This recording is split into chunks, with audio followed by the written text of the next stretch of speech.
Quando che è stata la ritirata, mi ricordo che un'altra voce che si era accendeva per vedere sta gente che passava il ponte che andava per là, e andava i carri in tre sul ponte, in tre, e un soldato era più alta in quel tempo là. Il soldato ha fatto un salto dal ponte perché era posto il blocco di soldati, sapeva ancora i soldati. E allora sto soldato l'ho visto che l'ha fatto un salto over il ponte, si è dentro l'acqua e l'acqua era torre, più vista. Ponte de Priula l'empiave stretto, I ferma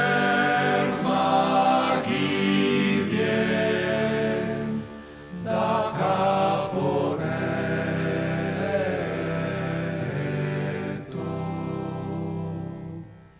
Ponte de Priula l'empiave stretto,